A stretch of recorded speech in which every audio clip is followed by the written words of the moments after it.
Distribuição Europa Filmes do Brasil. Versão brasileira Lip Sync, São Paulo. História das religiões. Nosso Deus é uma poderosa fortaleza.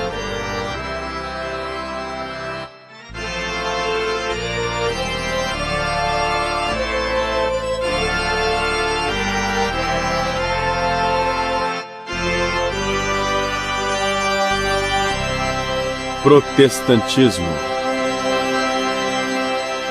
Eu não me envergonho do Evangelho de Cristo, pois ele é a força de Deus para a salvação de todo aquele que acredita, do judeu, em primeiro lugar, mas também do grego, pois nele está a justiça de Deus revelada pela fé, e na fé, como está escrito, o justo viverá pela fé.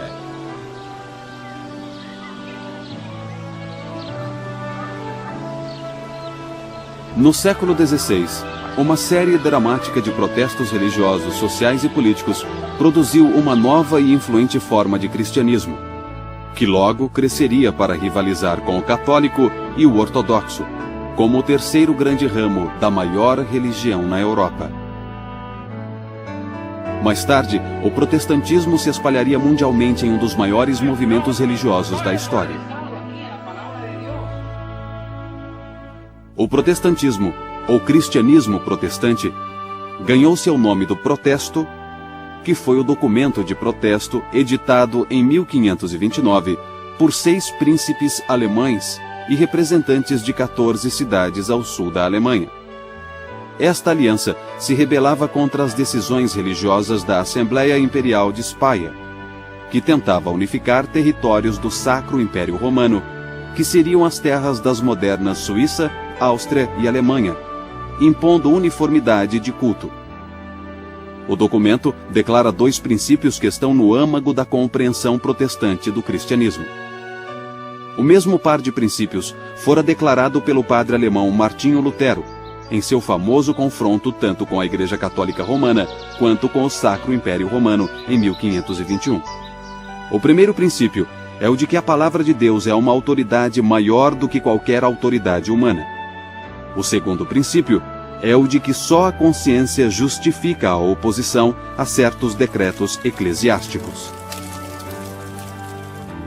Na cidade de Worms, uma combinação de soberanos territoriais e líderes da igreja se encontraram na chamada Dieta de Worms e convocaram Lutero a se apresentar, exigindo que ele se retratasse de suas doutrinas. O confronto entre Lutero e a Igreja Católica Romana levaria ao protesto 8 anos mais tarde. O protestantismo começou como um movimento modesto para tratar de certos problemas na estrutura existente da Igreja e do Estado. Lutero apelava para a consciência contra a autoridade eclesiástica, mas, por outro lado, alertava seus seguidores mais radicais de que não se podia permitir qualquer visão teológica. Os contestadores em Speyer pediam liberdade de consciência religiosa, mas só para defender sua própria interpretação do cristianismo. 2 coisas ocupam o âmago da tradição protestante. Uma é a confiança na autoridade da Escritura. Este antigo conjunto de escritos esclarece o modo de vermos o mundo. O segundo tema no âmago e cerne do movimento protestante tem sido essa convicção de que nós somos perdoados, embora sejamos imperdoáveis. Que não precisamos merecer nossa salvação. Ela nos é dada de graça como um dom. Nós temos a liberdade de ser o que somos. A invenção da imprensa por volta de 1 século antes estava tornando cópias da Bíblia mais amplamente disponíveis. Vários cristãos passaram a decidir por si sós qual o sentido da Escritura. Apesar de não chegarem a um acordo, a primeira geração de protestantes queria que seus seguidores tivessem as mesmas convicções teológicas. Eles se concentravam no que julgavam ser os erros da Igreja. Segundo a Confissão de Genebra, concentrando-se a glória em Deus, os protestantes não sucumbiriam à glorificação de coisas humanas, que se tornara tão saliente na Igreja Católica Romana. A Reforma no Sacro Império Romano logo tinha duas facções. Uma liderada por Lutero ao norte e outra por Ulrich Zwingli ao sul. Essas duas facções protestantes só conseguiam concordar que discordavam. Um outro princípio protestante inicial foi chamado de sacerdócio universal dos fiéis. Esse princípio não significava que não deveria haver pastores, nem significava que a hierarquia social deveria ser abolida. O sacerdócio dos fiéis significava que todas as pessoas possuíam acesso imediato a Deus, que elas não precisavam da mediação de um padre. Lutero defendeu algo parecido ao proclamar que todos os cristãos batizados são sacerdotes. Assim, cada pessoa tem o direito, e mesmo a obrigação, de se preocupar com o que está certo ou errado em matéria de fé. Os leigos não deviam ser intimidados por aqueles que alegam que essa tarefa é para especialistas. Lutero tinha interesse em examinar a natureza da vida religiosa, talvez por ter sido monge. Agora, ele argumentava que qualquer trabalho honesto feito a serviço de Deus é considerado como vida religiosa. Ele também defendia que todas as vocações são iguais perante Deus. Mas uma outra implicação surgiu de um novo foco protestante sobre a Bíblia. A Bíblia foi traduzida para as línguas vernáculas e foi impressa e distribuída para leitura e interpretação. Os protestantes chamavam a Bíblia de fonte e autoridade da fé. E eles a viam como um livro para o povo, como o centro da devoção e do culto particular e coletivo. Mas persistia um problema. Já que os protestantes afirmavam que todos na igreja são pastores, por que haveria designações especiais? A maioria dos primeiros reformadores acreditava que se deveria escolher pastores para a realização de certas tarefas. A Bíblia não era para ser compreendida, mas sim dramatizada. Tornou-se mais importante do que nunca que leigos soubessem ler e que fossem educados nas doutrinas básicas da fé. A tarefa do pastor não era tanto a de conduzir um ritual formal, mas sim a de expor a palavra ou anunciar o evangelho. Assim, o sermão tornou-se o evento central do culto religioso. Alguns grupos, como os quakers em meados do século XVII, eram contra os chamados pastores mercenários, que aceitavam pagamentos pelos seus serviços. Eles se queixavam que isso separava os pastores dos leigos. Após lutas, conflitos e debates nas primeiras décadas da Reforma, surgiram 4 formas distintas de protestantismo. São as expressões luterana, reformada, radical e anglicana do protestantismo. Esses movimentos apareceram primeiro na Europa, depois nos Estados Unidos e em outras partes do mundo. O primeiro dos movimentos protestantes foi o luterano. O movimento luterano começou quando o padre católico Martinho Lutero, em 1517, pregou sua lista de 95 teses na porta de sua igreja em Wittenberg, Alemanha. Lutero baseou-se em sua própria experiência para criar uma nova compreensão da fé. Ele insistia que os humanos são incapazes de serem virtuosos sozinhos e que a retidão vem unicamente de Deus com o perdão dos pecados. No culto, Lutero manteve mais elementos da missa católica tradicional do que os outros grupos protestantes. Ele acreditava que alguns rituais continham uma tradição antiga e venerável. Mas a doutrina católica da transubstanciação, segundo a qual, durante a comunhão, o vinho e o pão literalmente tornam-se o corpo e o sangue de Cristo, foi substituída por Lutero pela doutrina da presença real. A doutrina revisada de Lutero diz que o vinho e o pão não são alterados metafisicamente, mas apenas que Jesus realmente se faz presente durante a comunhão. Lutero baseou sua doutrina na declaração de Jesus na última ceia, quando ele quebrou o pão e disse: "Este é o meu corpo." Lutero manteve 2 sacramentos, o do batismo e o da comunhão. Mas os outros 5 sacramentos católicos, crisma, penitência, unção dos enfermos, ordem e matrimônio, foram abandonados ou rebaixados para algo inferior a sacramentos. Lutero dizia que Cristo não os teria instituído e que a esses outros sacramentos faltava a promessa da graça. Da mesma maneira, Lutero abandonou dogmas católicos como o do purgatório, o das relíquias de santos e o do acúmulo de méritos. Ele acreditava que esses dogmas não possuíam respaldo bíblico claro. Ulrich Zwingli estava mais para um pastor político. Como ardente patriota suíço, ele defendia os direitos de seu país contra as intromissões de autoridades políticas e eclesiásticas externas. Quando Zwingli assumiu a posição de pastor em Zurique, em 1519, ele chamou atenção ao declarar que pregaria continuamente a partir do Novo Testamento. Zwingli disse que basearia toda a devoção religiosa unicamente na autoridade da Escritura. Isso o levou a se opor a várias práticas católicas tradicionais, tais como o jejum, a prece aos santos, a doutrina do purgatório e a obrigação de pagar o dízimo. O Concílio de Zurique exigia um debate público entre Zwingli e os representantes do bispo. Para esta ocasião, Zwingli produziu 67 artigos, vários deles centrados no tema emergente da liberdade com relação às regras e às restrições eclesiásticas. As modificações de Zwingli acabaram por tornar-se um padrão para as igrejas reformadas. Em contraste com a abordagem luterana, Zwingli afirmava que a igreja devia fazer apenas o que consta nas Escrituras. Não pode apenas evitar o que é condenado.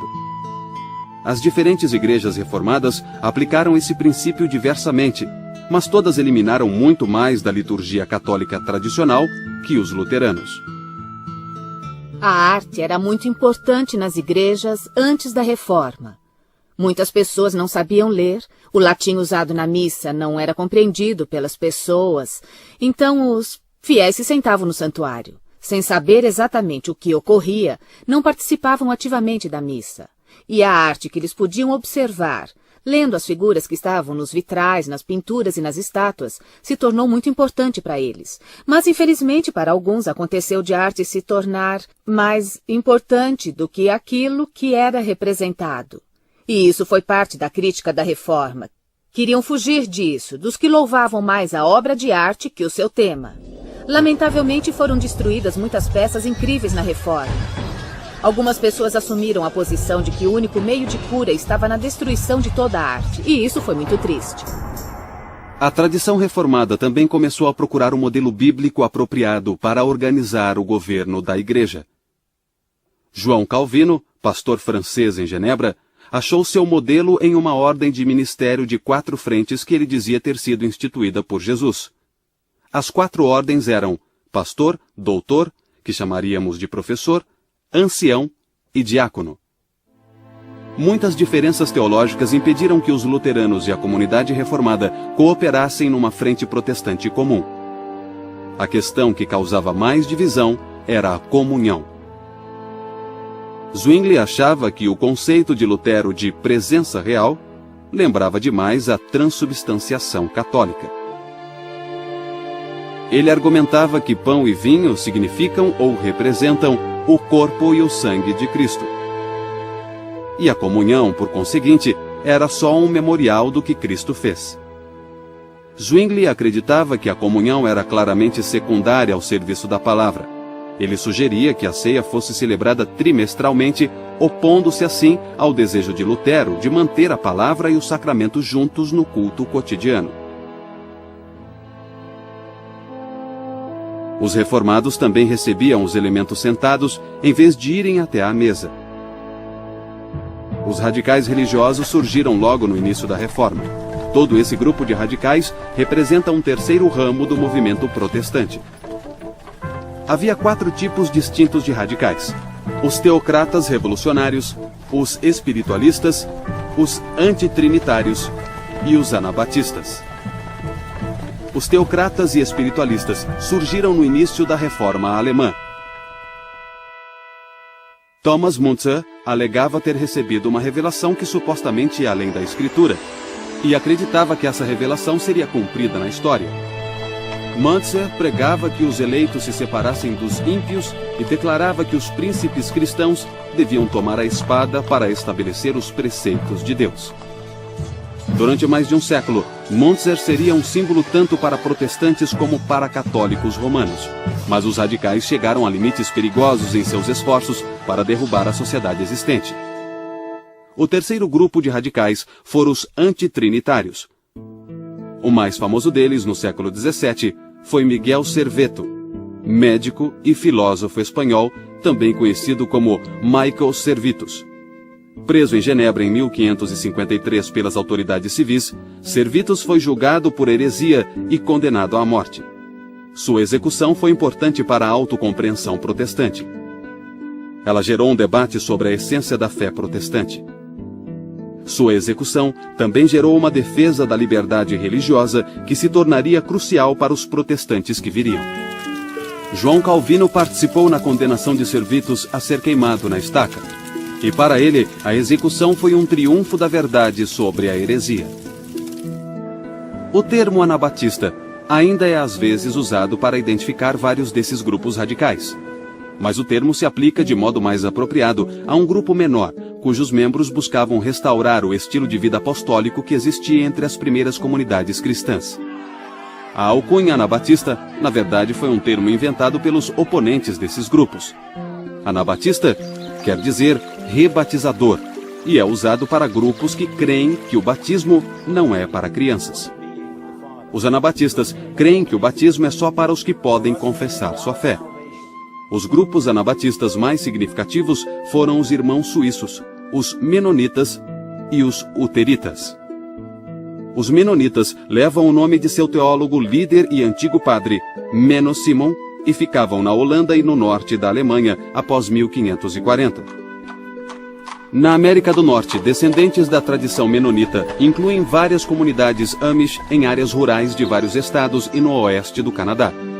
Os anabatistas foram presos, banidos ou executados em graus variados ao longo dos séculos XVI e XVII. As razões legais para essa perseguição eram violação da lei civil, rebelião e heresia. A perseguição foi ampla o bastante para criar entre os anabatistas um sentimento de igreja de mártires. É impossível para os batistas documentarem sua história do modo como outros o fizeram. A documentação é difícil para um grupo perseguido. Por não tolerarmos manipulação em questões religiosas, fomos severamente perseguidos até o ponto de sermos mortos em nossos primórdios. Em especial, onde soberanos resolviam decretar que todos naquele país deviam aderir à mesma igreja. Sentíamos que ser de uma igreja deveria ser uma conclusão da experiência religiosa. Cada um precisa ter uma experiência pessoal com o Senhor. Alguns creem que você precisa ser batizado para ser salvo. Os batistas nunca defenderam isso. Eles acreditam que você é salvo pela graça através da fé. Se batizamos por imersão, é porque isso é uma representação do que aconteceu com Cristo. Ele foi morto, foi enterrado e ressuscitou. O batismo vem depois da conversão e não como parte dela. Assim é retratado o que acontece ao indivíduo em sua confiança em Cristo. Ele é enterrado para sua antiga vida de pecados e ressuscita uma nova vida em Cristo Jesus. Por mais de 1000 anos, a Inglaterra foi católica.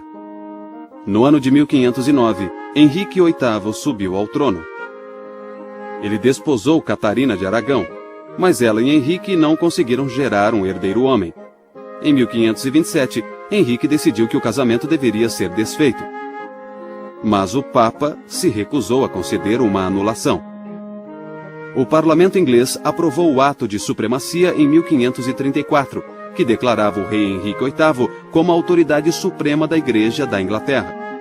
Alguns viram tal lei como o início do protestantismo na Inglaterra. Outros viram a Igreja Anglicana como continuação da Igreja Católica. Mas desde então, como igreja inglesa, com uma autoridade local, o rei. O intuito da Igreja da Inglaterra no século XVI era ser uma igreja verdadeiramente nacional. Era para ser a igreja na Inglaterra, não uma denominação à parte, necessariamente a igreja de todas as pessoas. De certo modo, foi o desenvolvimento natural do que acontecia na Europa daquela época. Os Estados-nação estavam em formação, estavam descontentes com o poder internacional com o papado.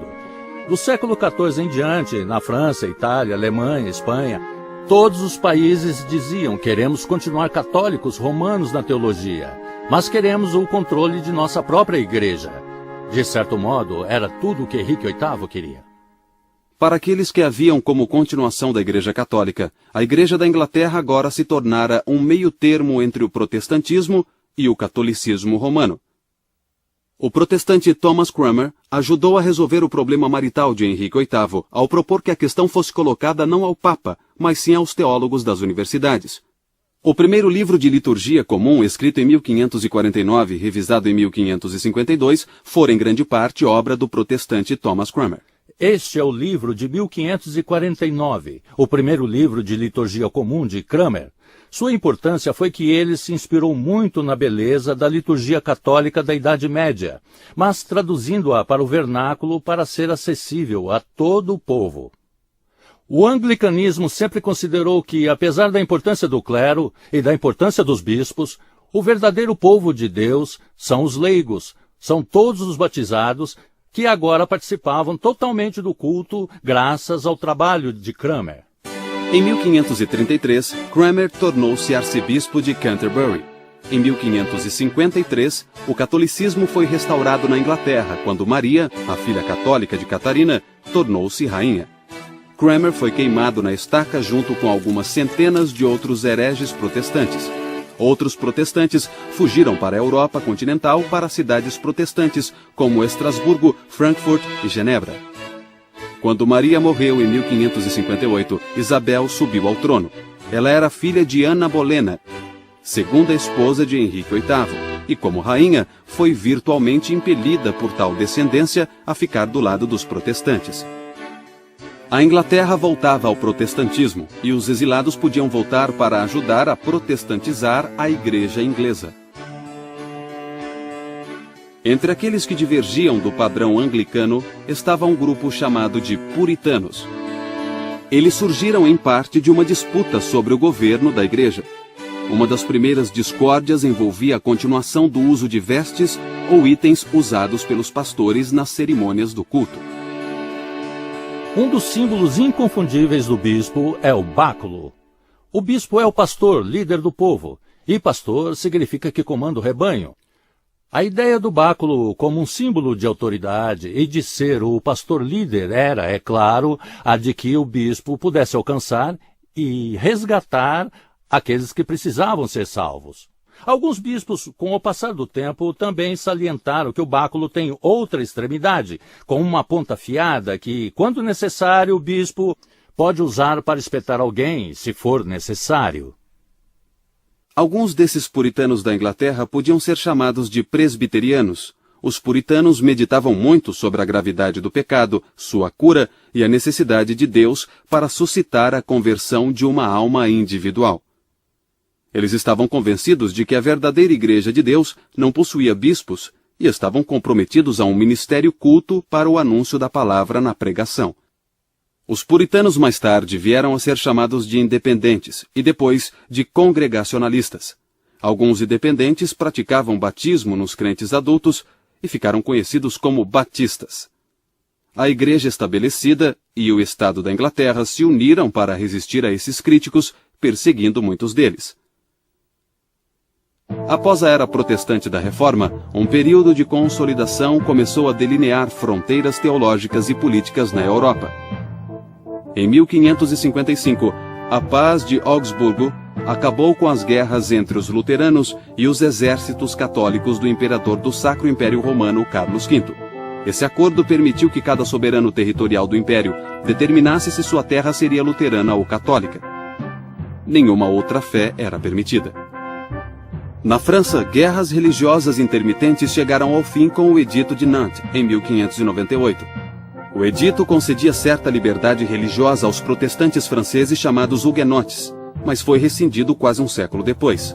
Os huguenotes foram forçados a fugir para as montanhas francesas ou emigrar. No início do século XVII, Jaime VI da Escócia tornou-se o rei Jaime I da Inglaterra e fez uma reunião para resolver disputas entre bispos anglicanos e os reformadores. Embora sem conseguir resolver questões envolvendo o governo da igreja e o culto, chegou-se a uma tradução oficial em inglês da Bíblia para ser usada em todas as igrejas britânicas. A chamada versão autorizada da Bíblia, mais conhecida como Versão do Rei Jaime, surgiu em 1611.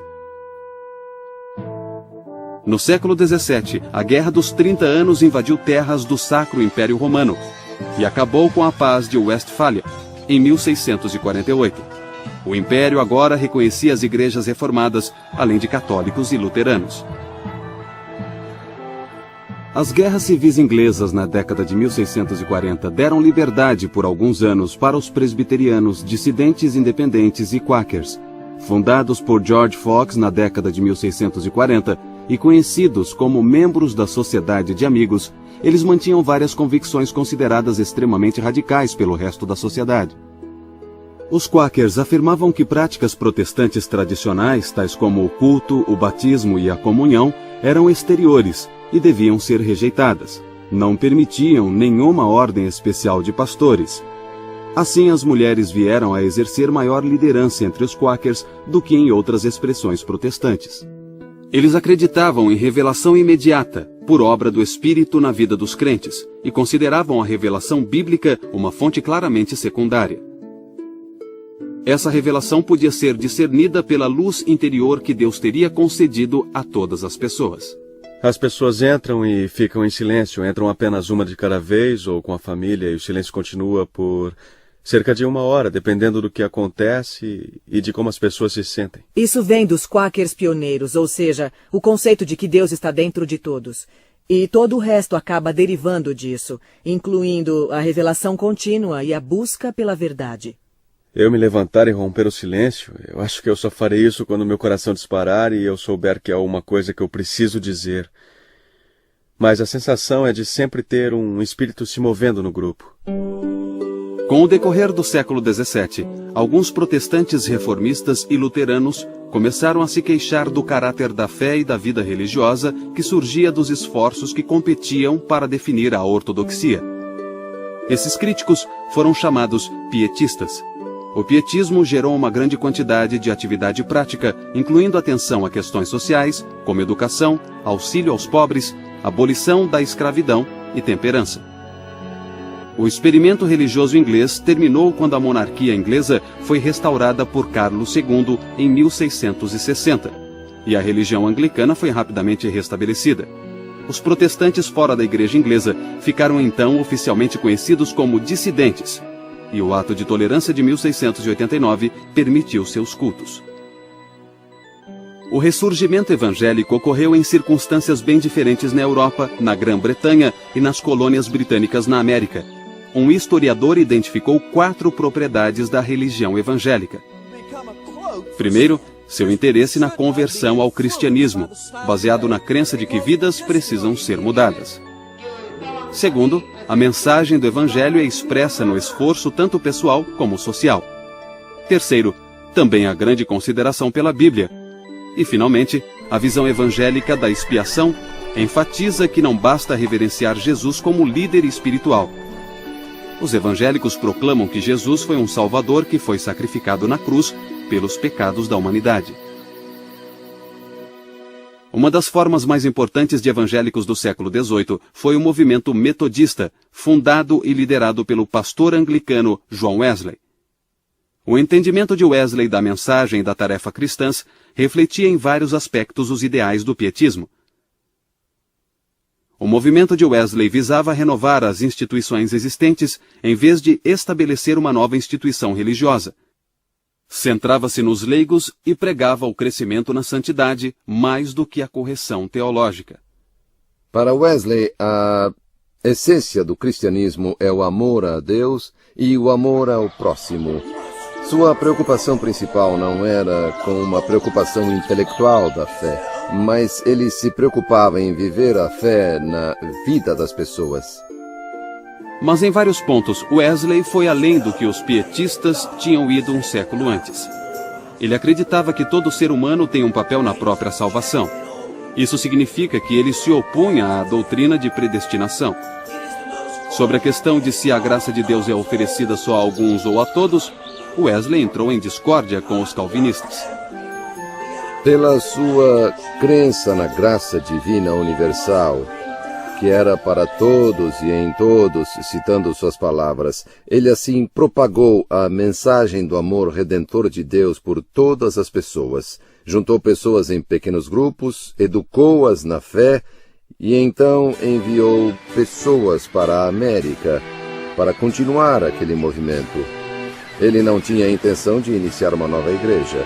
Ele somente estava interessado em espalhar a santidade das Escrituras pela terra. O quadro Ofereça-lhes Cristo foi feito com tamanha pesquisa que é como se nós pudéssemos voltar ao final do século XVIII e ver João Wesley enviando Thomas Coke para a América. A pesquisa é tão completa que o sol está na posição correta, as nuvens correspondem à época do ano, o nível da água está correto. E, felizmente, o pintor pôde ir até a Inglaterra e examinar essa área específica. Assim, ele pôde examinar, estudar e retratar tudo com precisão. Wesley organizou pequenos grupos por sexo e estado civil. Ele também desenvolveu uma organização de pastores para viajar entre as comunidades metodistas. João Wesley morreu em 1791. Durante sua vida, o movimento metodista permaneceu parte da Igreja Anglicana. Mas, após sua morte, aos poucos foi se tornando uma religião à parte. Um culto protestante típico possui leitura da Bíblia, orações, sermão e canto de toda a congregação. Mas o que os protestantes cantam e como o fazem mudou consideravelmente com o passar dos séculos. Durante o século XVI, os primórdios do protestantismo, o canto geralmente envolvia canções métricas.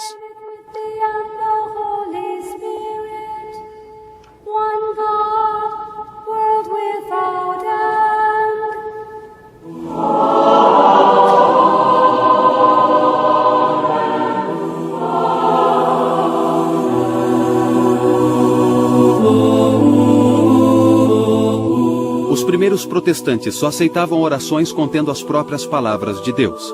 Assim diziam que o saltério era o inário cristão por excelência. Mas embora a salmódia fornecesse hinos clássicos, como o Salmo 100, apenas algumas variações dos textos antigos podiam ser usadas. Wesley se impressionou com o poder da música de mover os ouvintes e de despertar suas emoções, e o movimento metodista aproveitou-se ao máximo dessa oportunidade. Wesley recomendava a construção de capelas octogonais, pois a acústica delas era boa para pregar e cantar. João Wesley estava plenamente ciente de que a música exagerada ou inapropriada poderia afastar as pessoas da intenção espiritual adequada. Assim, ele propôs que só canções e hinários autorizados deveriam ser utilizados em encontros metodistas. O irmão dele, Carlos, escreveu milhares de versos metodistas sobre uma ampla gama de assuntos. Se você quiser saber de fato no que os metodistas creem, descobrirá melhor lendo e ouvindo os hinos de Carlos Wesley do que de qualquer outro jeito. E a teologia que será cantada é uma teologia que terá impacto sobre a sociedade e as pessoas. Os hinos mais conhecidos talvez sejam familiares a todos os cristãos. Hark the herald angels sing, Christ the Lord is risen today, oh for a thousand tongues to sing, Love divine, all loves excelling. São do tipo de palavras, hinos e canções que penetram fundo na alma e essência das pessoas e da sociedade inteira. Os hinos protestantes floresceram no século XIX. Os hinos e canções apoiavam causas de organizações voluntárias, tais como sociedades missionárias e grupos de temperança. Hinos seriam adaptados a eventos como cultos de revival. As convicções básicas de uma comunidade religiosa também podiam ser reforçadas e lembradas pela música, que, por sua vez, podia ser adaptada para diferentes ambientes. A Igreja Anglicana dominava as primeiras colônias americanas no século XVII, na Virgínia. Como veremos mais tarde, o anglicanismo também viria a dominar as futuras colônias sulistas. Nas colônias centrais, os povoados em Nova York e Nova Jersey eram reformistas holandeses ou presbiterianos escoceses irlandeses. Os Quakers se estabeleceram na Pensilvânia. Tal mistura gerou mais diversidade religiosa nas colônias centrais do que nas outras colônias. As colônias puritanas no norte privilegiavam um meio termo. Elas não eram nem sectárias, nem episcopais, mas um agregado de congregações individuais cujos membros comandavam a comunidade. Elas se estabeleceram na Nova Inglaterra, visando a estabelecer um experimento sagrado que se tornaria uma luz para as nações. A conversão ao puritanismo incluía uma série de estágios pelos quais as pessoas deveriam passar. Mas mal haviam começado e já surgiram desafios e dissidência. Roger Williams, um pastor puritano, se opôs à mistura de autoridade civil e religiosa em sua colônia de Massachusetts. Williams foi banido e iniciou a colônia de Rhode Island com uma base religiosa bastante diferente. Anne Hutchinson acusou pastores de tornarem as obras humanas parte do processo de conversão. Sua acusação penetrou fundo no coração da teologia puritana. Hutchinson foi julgada diante dos pastores e também foi banida. Mais tarde, os Quakers chegaram à colônia de Massachusetts para pregar sobre a obra do Espírito Santo e para defender a tolerância de crenças dissidentes. Eles também foram banidos. Alguns dos Quakers banidos voltaram a Massachusetts e, na segunda prisão, foram encarcerados ou enforcados. Em 1742, o pastor congregacional da igreja de Northampton, Jonathan Edwards, escreveu sobre o que as pessoas chamavam de um grande e geral despertar nas colônias. O despertar na América foi parecido com o europeu, mas foi tão trágico que Edwards começou a achar que Deus fazia algo especial na América. Uma renovação da religião agora se centrava na conversão daqueles fora da igreja e na separação daqueles que não tinham sido convertidos. Fortes opiniões sobre tais questões dividiram os presbiterianos entre a chamada facção nova, que defendia o despertar, e sua oponente, a facção antiga. Esse cisma presbiteriano persistiu por volta de 20 anos. No final, o Grande Despertar provou ser um dos movimentos religiosos mais influentes da história americana. No século XVIII, o sul dos Estados Unidos continha apenas as 4 colônias de Virgínia, Carolina do Norte, Carolina do Sul e Geórgia, todas menos a Virgínia, recentemente assentadas. Mas as tradições que se iniciaram no sul acabaram por causar grande impacto sobre o protestantismo dos Estados Unidos. Batistas e metodistas no sul chamavam-se de irmão e irmã, e incluíam escravos em suas famílias religiosas. Os sulistas se concentravam mais em questões de santidade pessoal, frequentemente condenando danças e bebida. Os sulistas tentavam reproduzir a instituição religiosa anglicana, na que se tornaria conhecida como Igreja Episcopal nos Estados Unidos. O novo estilo religioso dos despertares do século XVIII transformou o convívio entre as raças negra e branca. Os evangélicos no sul dos Estados Unidos, em geral, acolhiam bem todos os tipos e condições de pessoas, incluindo pastores negros, que viraram líderes de comunidades religiosas, principalmente batistas e metodistas. Muitos evangélicos eram contra a escravidão. Mas no início do século XIX, o evangelismo branco recuou em suas posições anti-escravagistas e o evangelismo negro seguiu por uma trilha distinta. Em novembro de 1786, a ruptura mais drástica com a Igreja Mãe, a Igreja Metodista de São Jorge, na Filadélfia, ocorreu quando Absalom Jones, William White e Richard Allen tentaram ajoelhar e orar no altar. Os diáconos da igreja, que era predominantemente branca, os retiraram fisicamente e a congregação, o segmento negro da congregação, sentiu-se ultrajada e eles, de um modo bem dramático, se retiraram. Em decorrência disso, entre 1787 e 1791, nascia uma igreja sob o nome de The First Church Mother Bethel, na Filadélfia.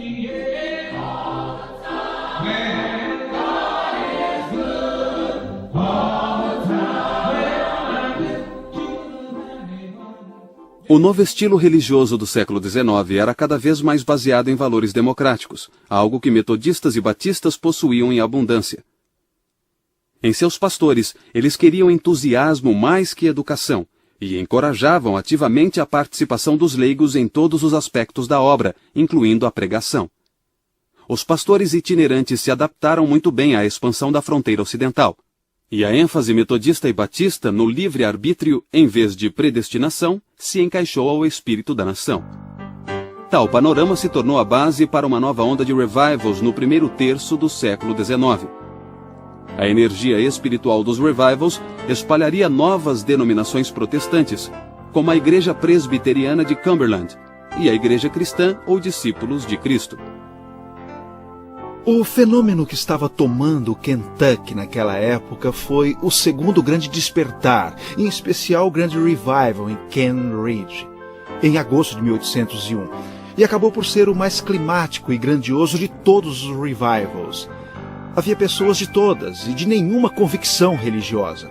Mas um fenômeno surgiu que ainda nos causa espanto hoje, como causava naquela época. As pessoas se surpreendiam fazendo exercícios espirituais. Algumas rolavam no chão, algumas latiam como cães, outras tinham grandes surtos de gargalhadas.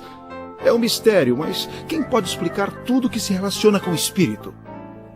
Porém, existe um acordo que é o poder desse momento de transcender as divisões entre as denominações.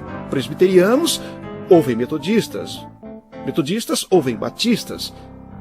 Que bom era estar em comunhão no mesmo espírito, na adoração de Deus. Normalmente, as mulheres não podiam se tornar líderes protestantes, mas muitas participavam daquele entusiasmo, empregando-o a seu modo. Frances Willard organizou mulheres para apoiar a temperança. Algumas mulheres, como Jarina Lee, reivindicavam o direito de pregar. A chamada era moderna tem sido caracterizada com termos sugestivos tais como liberal e democrática. Foi a época do desenvolvimento de impérios industriais e complexos urbanos. A modernidade também foi caracterizada por ideias que incluem o capitalismo, o nacionalismo, o colonialismo e o darwinismo. Para os protestantes, a era moderna foi cheia de oportunidades e ansiedade.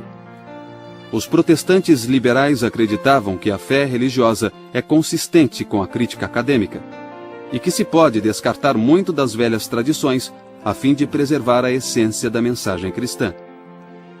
Para os liberais, a pior coisa que os cristãos podiam fazer seria tentar proteger ou isolar a Bíblia de seus críticos. Assim, para os protestantes liberais, a Bíblia é um livro humano e histórico, assim como a religião é um fenômeno humano. O século XIX também testemunhou um ressurgimento conservador entre os protestantes, e não apenas entre devotos antiquados do tipo que interpretam literalmente os relatos da criação no Gênesis. Os liberais alegavam que o homem tem a capacidade de conhecer o desejo de Deus. Os conservadores argumentavam o contrário, que Deus só é conhecido por meio da revelação bíblica. Os textos bíblicos mencionam o chamado fim dos tempos, e espera-se que Jesus Cristo volte em glória. Os pré-milenaristas acreditavam que nos aproximávamos desse milênio. Eles rejeitavam a esperança liberal nas possibilidades humanas na Terra. Eles alegavam que a volta de Cristo seria um cataclisma carregando os crentes para fora do mundo para estar com Deus. E eu vi o céu aberto, apareceu um cavalo branco, e o seu cavaleiro se chama Fiel e Verdadeiro. Ele julga e combate com justiça. Algumas visões milenaristas geraram novas religiões no século XIX. A mais notável foram as igrejas adventistas, que surgiram após um fazendeiro de Nova York, William Miller, prever que Cristo voltaria em 1844. Liberais e conservadores coexistiam sob a mesma denominação. Nos pontos extremos do debate, houve discussões notáveis, incluindo cismas de denominações e até julgamentos de heresia. Mas tais conflitos não geraram grandes reajustes institucionais. No século XX, o movimento ecumênico também remodelou o juízo cristão sobre outras religiões. A postura antiga de rejeitar e condenar religiões não cristãs foi questionada. A mensagem evangélica tradicional de simplicidade e clareza, centrada na confiabilidade na Bíblia e na salvação em Jesus Cristo, atraiu muitos seguidores na metade final do século XX. Da mesma forma que os protestantes conservadores apoiaram causas politicamente conservadoras, os protestantes liberais também atuaram ativamente a favor de causas politicamente liberais. Questões como homossexualismo, aborto, política externa e ambientalismo tornaram-se polêmicas religiosas. Elas invocam poderosos ideais e compromissos religiosos quando cristãos se deparam com questões que inflamam a vida política moderna. Protestante é um termo amplo e flexível. Se indagados, poucos membros de igrejas protestantes se identificariam primeiro como protestantes. Uma provável primeira descrição seria cristão ou o nome de uma denominação específica, ou adjetivos definidores como evangélico ou pentecostal. Vários protestantes têm diferentes visões da natureza da igreja, do ministério, do culto e da autoridade religiosa. Eles celebram o batismo e a comunhão de modos diferentes e associam diferentes significados a esses dois sacramentos. E apesar da diversidade das ideias protestantes ou da volatilidade que isso traz, os compromissos fundamentais do protestantismo continuam a dar significado e vitalidade a essa expressão ampla e mundial da religião cristã.